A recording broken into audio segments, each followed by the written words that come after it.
Okay, I think it should be working now. Let me try. Yeah. Can you see my screen now? Yes. Okay, perfect. So I'll present. All right, so good morning, everyone. Or for me, it's the morning. I don't know about everyone else, but hope you guys are having a good day. So today I'm going to be talking about the importance of persevering through the challenges of philanthropy. My name is Leonardo del Toro. I'm part of MUN Impact, and I represent the United States of America. So a little bit about me. I'm a senior in high school. I'm in 12th grade. I go to school here in Monterey, California. Um, I've had 2 years of Model UN experience. This is my second year. In Model UN Impact, it's an organization that I just started getting involved with in the past year and a half. And right now I'm the head of social media with the global communications team. So I've been doing work around there. I'm really passionate about philanthropy and political activism. So that's why I'm bringing this presentation to you all today. A little bit about what I'm going to be talking to you about today. So my presentation consists of the branches and the impact of philanthropy. So I'm going to be talking a little bit about what philanthropy is and how you can do it. I'm going to share my personal experience with philanthropy through various projects that I've picked up on over the years. Some challenges to overcome, and then I'm going to end with talking about how we have to utilize youth power to change the world through philanthropy. So let's tackle the first obvious question first. What is philanthropy? Well, philanthropy has a different meaning for everyone, and that's partly because the term itself is incredibly broad, and it encompasses a wide array of actions and behaviors. In general terms, philanthropy is defined as the desire to promote the welfare of others, usually those who are confronted with a problem or a disadvantage. So that's the definition of philanthropy. There's so many different types of philanthropy, which is what I'm going to talk about right now. I'm going to be adding on to this diagram here, but the first form of philanthropy is monetary philanthropy. And then the second is service philanthropy. So let me talk a bit about what those two mean. So monetary philanthropy is perhaps the most common form, as it involves making a gift or a donation towards a cause that you deem important. This is the way that many wealthy entrepreneurs contribute to charity, like Jeff Bezos and others. Although most people in general will make charitable contributions at some point in their lives, it's really common. Nearly 1.4 billion people donated to charity worldwide in 2017. So it just shows you how easy it is and how often people do it. So obviously, like now with modern technology, with the click of a button, you can be donating to philanthropy, which is nice. But that's obviously the most common type. And then service philanthropy is the second most common type. This is when people trade in their time to make a difference in a community. So examples of this involve activities like volunteering at local food banks, homeless shelters, and it's also really common. Volunteers account for a large share of workers that support any charitable organization. Similarly to monetary philanthropy, over 1 billion people worldwide take part in volunteering for charities and nonprofit organizations. So it's also a really common type of philanthropy. So let's go back to our chart. For both monetary and service philanthropy, there are two major takeaways that are worth explaining in more detail. The first is that there's a huge range of size and impact for any philanthropic action. And then secondly, all philanthropic actions have a contribution to global change, regardless of their size. So to make this more clear, I'll give you some examples. For donations, a person has the ability to allocate anything from $1 to $1 million. The more money donated, the larger the impact that your donation has. The same goes for service. Picking up someone else's trash at a communal park is an act of philanthropy, even though it has less of an impact than does a 33-month service trip, So although some donations and volunteer acts have less of an impact than others, that does not mean that they do not contribute to global improvement. And although it might sound cliche, it really is true that even the smallest acts, when multiplied by millions or even billions of people doing them, the impact becomes incredibly powerful. To get a better grasp of how small acts of service can cause large-scale change, let's look at street litter in the United States, for an example. There are 51 billion pieces of street litter in the United States. If you were to divide that number by the 210 million adults in America, we would get 243. 243 pieces of trash per person. So For example, so for Amina to pick up 243 pieces of trash, it would seem worthless and insignificant because it's only like a small amount compared to what everything else, how much more trash there is. But it still has an impact, even though it's very minuscule. However, if you were to multiply Amina's action by 210 million people in the United States, there would not be a single street with street litter in America. So that just shows you how much impact one small act can have when everybody else partakes in that same small act. So there's another branch of philanthropy that is equally important to others, and I personally think it might be even more important, but it's much less popular because it requires more effort and work, and it's called initiative philanthropy. Initiative philanthropy requires ambition and individuality. Unlike the other branches, it requires more planning, more creativity than volunteering or donating. So it requires you to turn inward and think about a cause that you're passionate about. So this branch involves the creation of a service project that embodies a humanitarian cause that any individual is passionate about. The opportunities in initiative philanthropy are endless, and that's primarily due to the condition that there's no rules when it comes to creating your own project that tackles a need that you're passionate about, whether it be in your local, national, or global community. I call it initiative philanthropy because it takes a little bit more effort, and you have to really think about what you aspire to do with your life and what cause you think is really important. It usually, like I said, the good thing is that there's no parameters or limitations, so you have full control on how far you can take your project. And then it encourages real long-term solutions to humanitarian issues as opposed to short-term relief. And I'm going to talk a little bit more about that right now, about the difference between initiative and service versus monetary. So let's see here. Let me give you an example here, homelessness, right? So let's say you live in a community where homelessness is a serious problem. Here's an example. Like if your city has an immense population of homeless people, that's obviously a problem in your society, right? So there are three ways you can tackle the problem. The first is donating to a homeless shelter organization, so they have the resources necessary to serve the homeless populations. Secondly, you can volunteer your time at a homeless shelter, help serve soup, help serve any other type of food, make beds, stuff like that. The third way you can help, however, is by turning inward, embracing your creativity, and attempting to derive a solution that will help lessen the homeless population. So this third solution has no boundaries, as it allows you to use your resources to launch a project that would help serve the community in the long term. An example of a project you could take on would be like a counseling service for homeless people, something that would help them get back on the right track towards a career. This initiative would do a lot more than tackle the issue than would a simple donation. And that's primarily because donations and service, in a sense, will help to continue the homeless people. And it's just like, it maintains the homeless people, but it doesn't really help them come forward. So the good thing about an initiative project is that you have the ability to think about a solution, and you have to have the creativity to be able to implement that solution into your community so that you can actually make that change and reverse your community's route towards increased homelessness.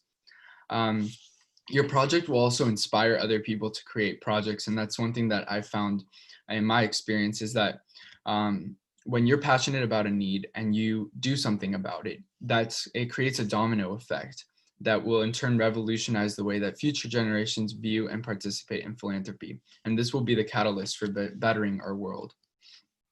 So I got in the world of philanthropy through service and volunteer, obviously, as most people do.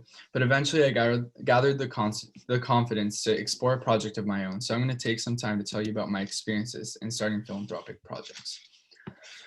So I'm the founder and the chairman of my own nonprofit organization. It's called Changing Lives Foundation. My foundation is registered as a nonprofit in the state of California. So in the US, Changing Lives Foundation takes, it's based in the US. Changing Lives Foundation takes on international projects in education with the focus on creating learning environments that are functional for people who don't necessarily have access to those learning environments. Our mission statement reads, just to give you more idea of what we do, it reads, "We strive to change the lives of as many disadvantaged children as possible by offering them the precious opportunity to learn." So I registered the nonprofit in March of last year, 2019, but my aspirations to start a project like this are rooted in the last months of 2018. My first ever community service project was what I called the Holiday Jamboree Benefit Concert.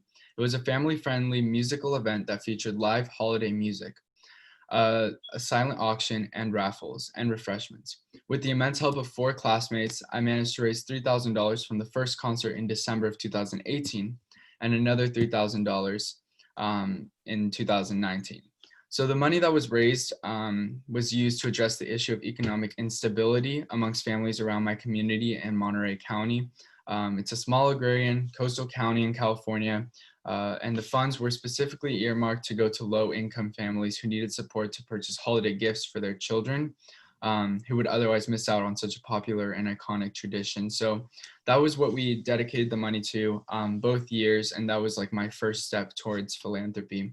And from this project, I learned a lot. My experience in philanthropy like grew immensely. I learned from everything from leadership skills to event planning, fundraising, and how to communicate with people in my community.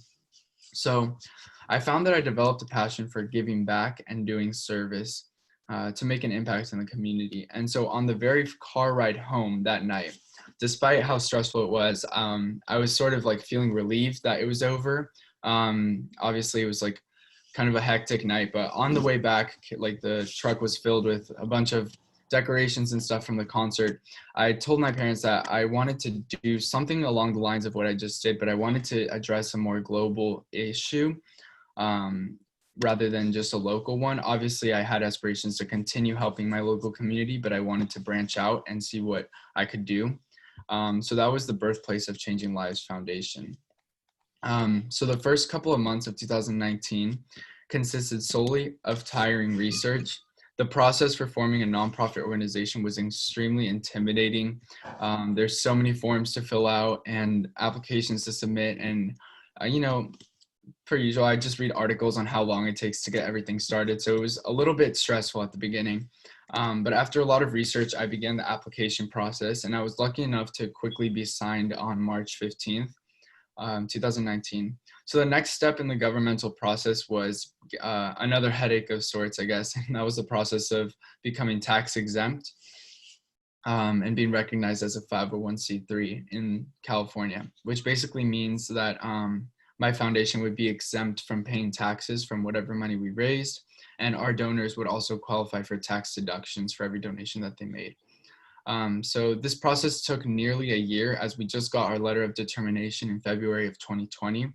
But a task that didn't take so long was the logo. As you can see on the right, it was designed by a classmate. It's an apple, which is a universal symbol of education, and then it's shaped as a globe because we have aspirations to help a whole global community rather than just a few parts.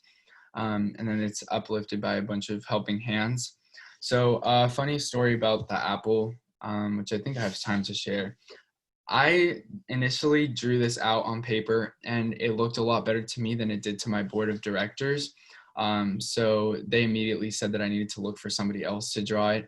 So that's when I reached out to my classmates and asked them if they could help out. But thankfully, we were able to get it, and now that logo is like the face of the organization. So it's something that's really important to the organization, and I think it holds true to our values. So the next step was the board of directors, like I already introduced. So I turned to close family friends, and I invited them to be a part of this project with me. I gathered a group of about 13 directors, each with varying ideas of interest and expertise. It's a really diverse group. There's judges, doctors, teachers, and trustees. Obviously, this was my first time coming up with an organization and doing stuff like this. So I just got anybody that I could find and trust. And in the end, it all works out because everybody brings something different to the table.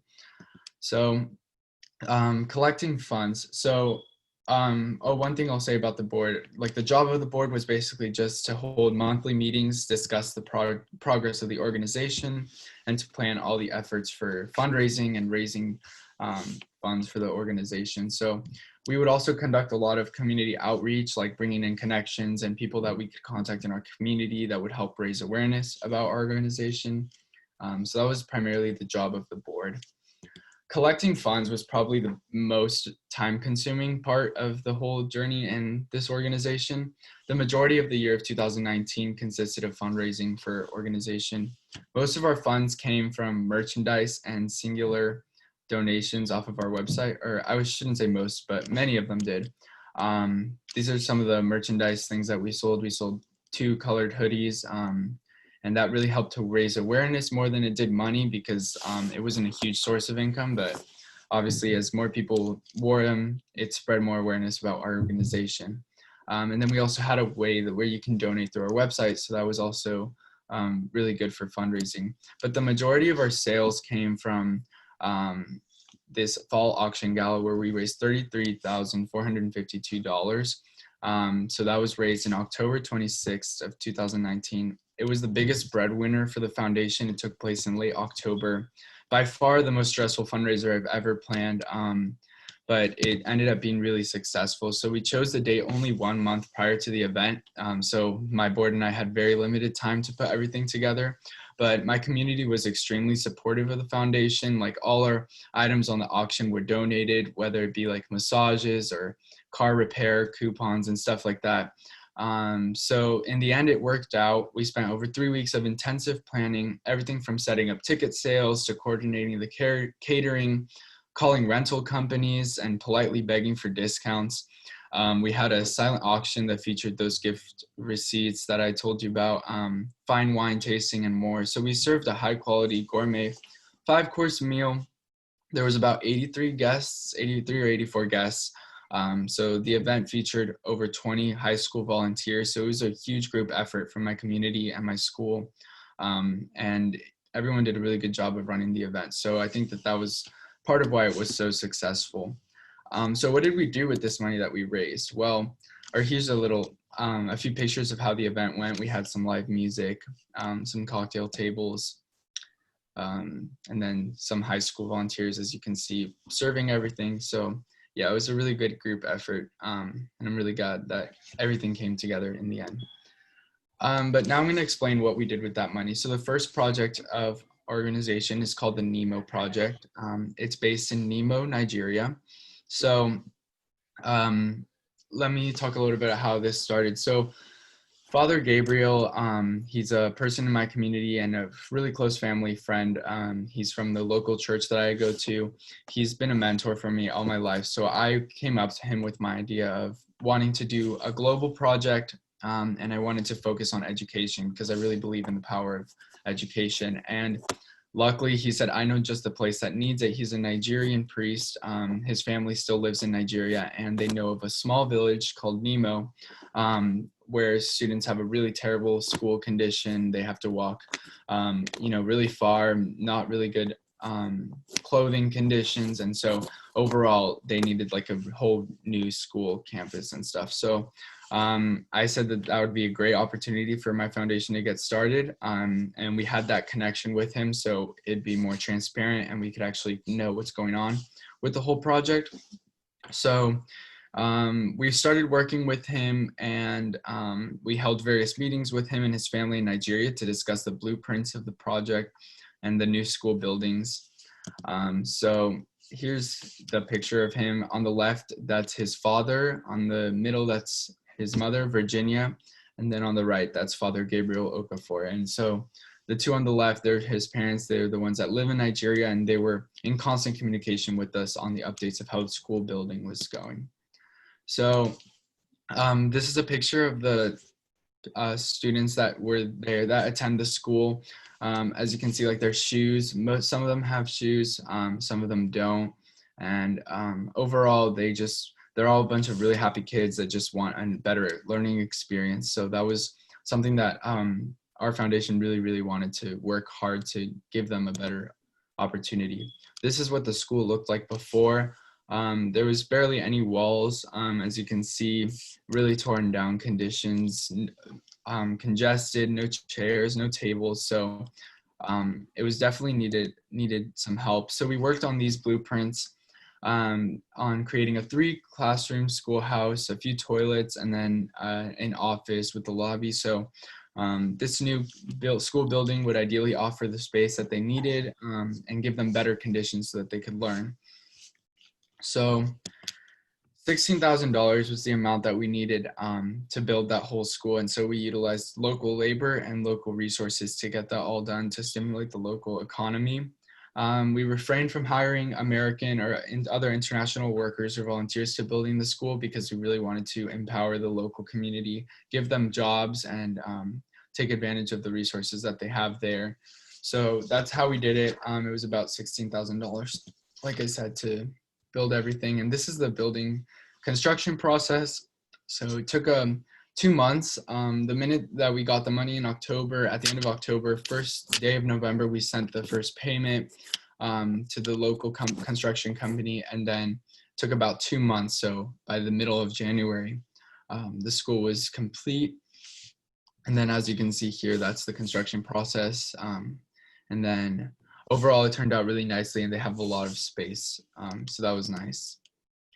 As for the future of our foundation, we really want to expand our organization and help a lot of different communities worldwide. We've been looking in Southeast Asia, like Indonesia, the Philippines, and then rural Peru. We've been looking at that, and then Mexico too. So those are just some possibilities of where we could branch out. That green dot is Nemo, Nigeria. So that's where we started. And we're really hopeful for the future where we can hopefully grow our organization and help a more global community. So I'm going to talk a little bit about the challenges and the roadblocks that I experienced and that you might too in your journey through philanthropy. So the first one is stress. While it's not always the case, it's not uncommon that you're going to find yourself in a really, really stressful situation in your journey through a philanthropic project. When you venture into something that you're unfamiliar with, per usual, there will be something that doesn't go according to plan. And that's okay. One roadblock that I came across was the tax exemption process. We had to amend our application for that about like 3 or 4 times, and it was really stressful because we'd submit it and then we get another 2-week notice that say, oh, we need revisions on your application. So it ended up taking very long for me to finally get the application approved without any other revisions that needed to be done. So obviously I was really stressed about that because I was worried that we wouldn't get approved before tax day in 2020 and that our donors wouldn't be eligible for deductions. But luckily we did get approved in time, which was really amazing. But obviously that was a really stressful situation that lasted the entirety of 2019. So the gala itself was also really stressful. Obviously when you have that many people coming and expecting like good service and a good event, there was a lot of pressure.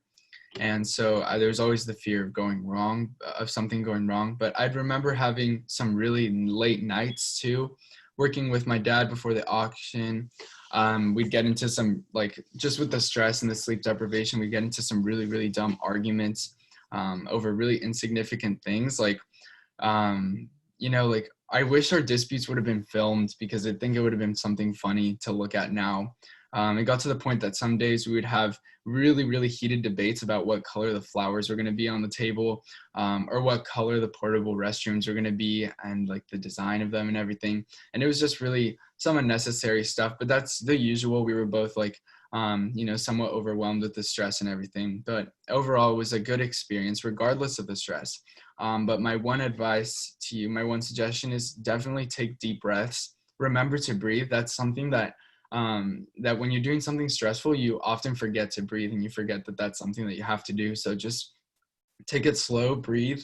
Always make a list of things that you have to do. If you remember something, write it down, and just take things one step at a time. And this is really a situation in which you want to embrace your ambition and think about that, the effect that you're going to have on other people while you're helping them. And that'll always help you like recenter and get back on the right path when you're feeling stressed out. The next challenge I want to highlight is less discussed in the world of philanthropy, and that's discouragement. As strange as it sounds, doing philanthropic work can be really discouraging, just as it can be motivating. And I'm going to explain how. There'd be times in my work with Changing Lives Foundation that I'd be so passionate about the progress that we were making, and I was really optimistic about the change that I was inflicting in Nemo.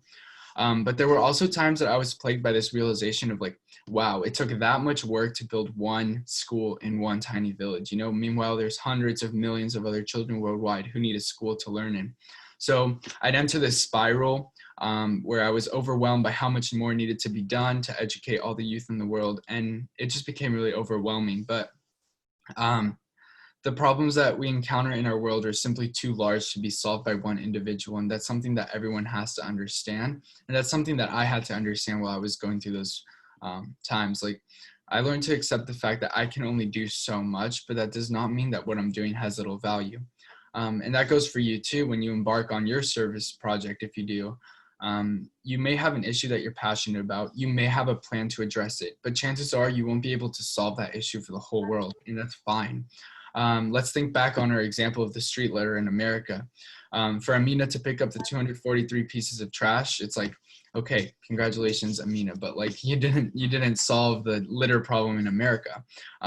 But for the task to be repeated, as in for everybody to turn inward and find a project that they're passionate about, that's when change actually happens. It's when people come together and the change is sort of multiplied by everybody else. Then there's actual change in the world. So never devalue your work just because there's more to be done. There will always be more to be done, but what matters is that you're doing your part and that you're enjoying your part and that you're helping other people find what they're passionate about to also inflict their change. Because that's really what causes a change in our world. There's one last issue that is often encountered in the world of philanthropy, and it's worth diving into because it's a pretty interesting topic that not a lot of people talk about. And it's the possibility of harming a community that you have intentions of helping. So we all know about the traditional humanitarian trips. You pay a few $1,000s, you embark on your journey to a foreign country, socialize with the locals, make friends, and you do them a favor by like building homes for less privileged communities, right? And you come back home a completely changed person who made an impact, and you feel really good about yourself. While that may be true and at times you might be helping people, there are also some really harmful effects of trips like these, and I'm going to highlight them now. The first topic is white saviorism. While it's somewhat of a controversial term, it actually makes a lot of sense when it's broken down. Essentially, the term refers to people of privilege who move to help those who aren't as privileged in a self-serving manner. So sometimes people go on humanitarian trips just to make themselves feel better, as opposed to going on humanitarian trips to help other people. And so that's obviously pushes a false narrative about philanthropy, and it ultimately fails to do what is necessary to help those communities. Which brings me to my next point about empowerment. Humanitarian trips, like the ones I described, and disempower the community that they're intending to help. It conveys a message that basically you're telling them you are not fit to solve your own problems, and therefore we must come from our country and our privilege to do the work for you. And this is actually quite a humiliating standpoint because in nearly all cases, the communities have the potential and the power to bring themselves to a better place. They just lack the resources to do so. So a better alternative would be to raise money and fund local workers to build homes themselves, if that's what the cause is. And they're probably much better fit to do so than some high school students that are, going on a trip to go build houses. So that's exactly what we did with our foundation. We did not want to,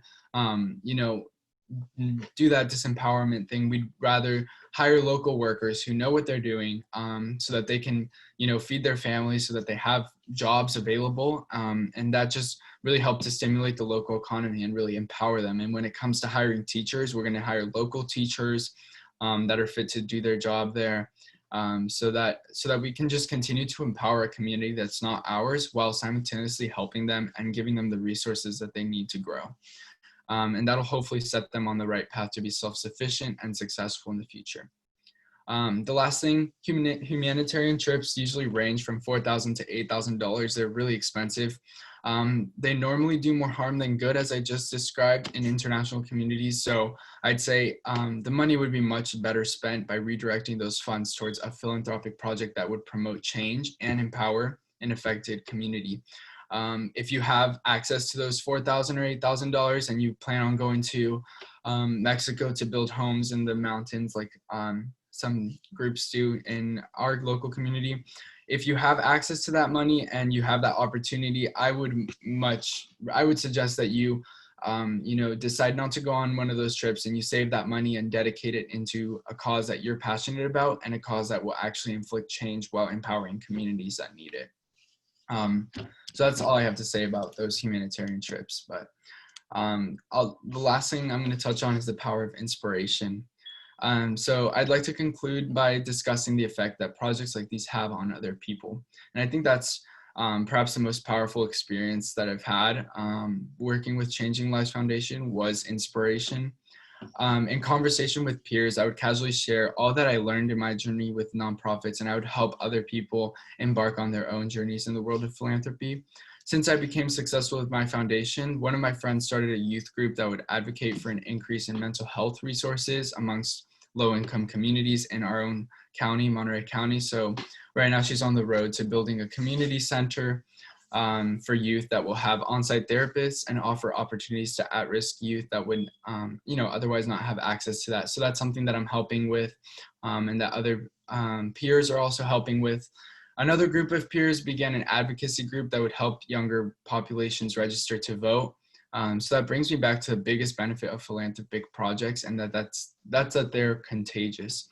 While your project itself might not have the power to create worldwide impact, it can inspire others to create their own projects. And with quantity comes quality in this situation. The world essentially belongs to younger generations.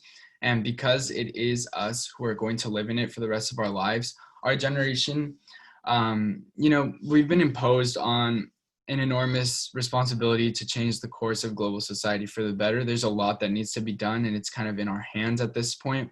But today's youth are obviously like the leaders of tomorrow, and I would encourage all of you to do your part to tackle an issue and inspire and help others to do the same, because it requires multitude. It requires a multitude of our generation to turn inward and figure out what we want to do and help other people do what they want to do to change the world. So I'm going to propose to you a simple 3-part guideline that'll kickstart your brainstorming process. So the step 1 is find a cause that you're passionate about. Everybody has something that they like, and that they feel is really important. And so once you are able to find that, definitely locate what the problem is. Figure out what that community needs, or what that is, Step 2 is who is facing this problem and what community is affected. This will help you in your journey through making sure that you're not disempowering your community that you're helping. You really need to figure out who needs the help and who is going through this problem. And step 3, think about what you can do to address the issue while you're empowering the community that you're helping.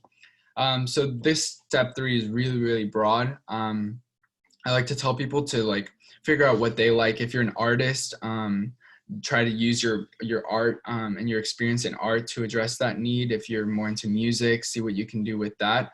But philanthropy it literally does not discriminate with any skills. So if you have something that you, really passionate, a need that you're passionate about, and then a skill that you're really good at, you try and combine those, and that'll help you really efficiently tackle the goal that you want to accomplish. So I'm going to end by talking about why I did this, finding motivation in philanthropy. So I'm going to talk about why I got involved in the world of philanthropy. I'm always bombarded with this question of why. It's interesting because out of every complicated question that anyone could ask, the hardest one is always this simple why. So I want to start with this first simple rule. Don't make your motivation for philanthropy be polishing your college apps or adding something to your resume. The reason why is really simple. More likely than not, you're going to give up. And if this is your only motivation, it's not enough, and let me explain this. Let me explain my experience on this rule. Many people are quick to the assumption that what I did was for college clout, as they say, but which is arguably the most compelling source of motivation for many high school students around the world. It's understandable. The college admissions process is so competitive, and students are looking for every opportunity to make themselves stand out. And to be honest, I've done my fair share of extracurricular activities that I took on solely for the purpose of polishing my applications. I'm not going to lie. Like I had a job 2 years ago as a filing clerk, and that was horrible. It was just hours of putting medical files away in the basement. It was not a good experience, but if I were to get into a good college because of that work experience, then I'd say it's worth it. But my experience in philanthropy has been strikingly different. After weeks upon weeks of hard work at the peak of my nonprofit last year, I without a doubt decided that there is not a single college in the world that would make all my hard work worthwhile. It was something greater than a school that was motivating me. For a long time, I struggled to source my motivation until over time I became more aware of what drove me to pursue philanthropy the way I did. So, um, Rule number 2 is to acknowledge your privilege. Acknowledge the fact that you are fortunate enough to help other people who are in less fortunate circumstances, rather than you having to be in those less fortunate circumstances. I grew up in a really privileged family. I've never had to work for the roof over my head or the food on my table. I was raised in an affluent neighborhood, attended good public schools for lower education, and a college prep for high school. So my parents, both being doctors and immigrants, they grew up under very different conditions than I did. Um, they were fortunate enough to get out of their pernicious living situations, and they gave me a life that was very different than the one they grew up with. As I got older, I became more aware of where I stood in the socioeconomic ladder of America, and I began to consider how much struggle other children my age have to go through while I blindly continue to enjoy the perks of living in an upper middle class family. So I like to use the comparison of an oxygen mask on an airplane. Whenever you're aboard an airplane, like you have the flight attendants giving you that presentation where they talk to you about safety and everything, and then they tell you, um, you know, don't help other people put their mask on until you have your own mask on. And I like to use this comparison because in my experience, well, I've grown up my whole life with my mask on, and I felt like I've just been sitting there with my mask on while other people struggle to put theirs on. And so that's just been something difficult for me to grasp, is that I just go blindly about my life while other people don't, enjoy those same privileges that I do. So I learned that helping others put on their mask is a simple necessity. It's something that you have to do, whether I enjoyed it or not. And I had a lot of things, everyone has things that they have to do that they might not enjoy, like finishing homework or making a phone call or filing taxes if you're an adult. But those kind of things, you don't really see the positive benefit of them right away. Philanthropy was very different for me. I felt like this was a necessity because I was in a point of privilege. I was in a place where I could help other people, and by not helping them, I'd be wasting that opportunity and that privilege. So I felt that this was a necessity that actually paid off, and I could actually see the effects of my work on other people. And that's why I really liked philanthropy, and that's how I ended up looking at it. There were days that I was too overwhelmed to do any work related with my nonprofit, but then I saw this as necessary work and I got it done. So that's in the end why I ended up doing philanthropy, because I know that I'm in a place where I can help people, and to not help people would be really selfish. So that's where my primary source of inspiration. The last rule that helped you get started: if you have an idea or the beginnings of an idea, tell someone. Literally share it with your family, share it with your friends. The minute that an idea leaves your mouth, you kind of create a small, binding sense of commitment to that idea. If you keep it in your head, chances are you're probably going to give up on it after a while. But so long as you are able to share that idea with other people, it sort of motivates you to actually get it done because they're somewhat holding you accountable. So that's what I have to say about that. That concludes my presentation. I want to thank you all for listening to me. I know that's a lot to take in. That was kind of a long presentation, but I'm going to leave my foundation social media here, my personal contact info too. Please feel free to contact me if you have any questions whatsoever, if you can't ask them in this time period that we have.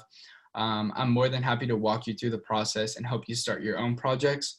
I'm passionate about education for all the youth in the world, but something that I'm more passionate about is inspiration. So if you want to get started in philanthropy and you don't know where to start, or you want some help, I'd love to have a call with any of you, or a message, or whatever it be, to give you some guidance and support to start your own thing.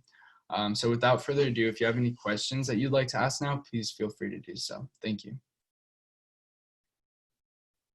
Thank you so much, Leo, for that amazing presentation. So if people want to just raise their hand if you have a question, and then we'll recognize you and you could turn your microphone on to ask a question. I know there were some questions in the chat, actually.